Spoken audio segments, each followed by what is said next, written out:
ఈ రోజు నారా లోకేష్ గారు విద్యాశాఖ మంత్రిగా కూడా బాధ్యతలు తీసుకున్నప్పుడు చాలా సంతోషం అనిపించింది. ఆయన బడుల మీద తీసుకున్న శ్రద్ధ విద్యా వ్యవస్థలో ఒక పని మార్పు రావాలని చెప్పి పాఠశాలలో ఉన్న టీచర్లందరికీ హై గ్రేడ్ టీచర్ ఉద్యోగాలు ఇచ్చి అలాంటి టీచర్ల ద్వారా మంచి చదువులు నేర్పించి ఇవాళ కార్పొరేట్ స్థాయి ప్రైవేట్ బడులకి ధీటుగా గవర్నమెంట్ బడుల్లో పేద విద్యార్థులు బాగా చదువుకునే బాగా ఇవాళ 595, 596, 597 హైయెస్ట్ మార్కులు సాధించిన ఘనత నారా లోకేష్. విద్యాశాఖ గవర్నమెంట్ బడుల్లో బాగా వచ్చిందని చెప్పి సంతోషంగా ఉంది. నేనైతే ఎప్పుడు అనుకోలేదండి.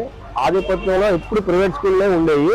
అలాంటిది ఈ రోజున నారా లోకేష్ గారు విద్యాశాఖగా ఉండి ఆయన తీసుకున్న చొరవ, ఆయన స్కూల్ మీద చూపించిన చొరవ, మంచి ఎడ్యుకేషన్ ఇవ్వాలి, కార్పొరేట్ స్థాయిలో పిల్లలు బాగా చదువుకోవాలని చెప్పి వాళ్ళకి మంచి చదివించి ఇవాళ మంచి గ్రేడ్ లో ఉన్నారండి. బాగా పేద మనుషులు కూడా బడుల్లో వేయాలంటే వాళ్ళకి నాణ్యతమైన చదువు ఉండదని, వాళ్ళు సరిగా చదువు చెప్పరని ఒక అపోహతో వాళ్ళు అప్పులు చేసి మెళ్ళ మంగళసూత్రాలు కూడా తాకాట్లు పెట్టి ప్రైవేట్ స్కూళ్ళలో వేసే వాళ్ళని చూసాము.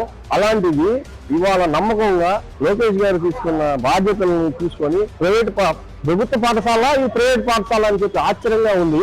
ఇవాళ చూసి కొత్తగా హంగులు కానీ వాళ్ళు మధ్యాహ్నం భోజనం అయితే కానీ వాటర్ స్పెషల్స్ ఏంటి, టాయిలెట్ స్పెషల్స్ ఏంటి, అన్ని రకాలుగా వసతులు, హంగులు, కార్పొరేట్ స్థాయి హంగులన్నీ ప్రభుత్వ పాఠశాలలో ఉన్నాయి.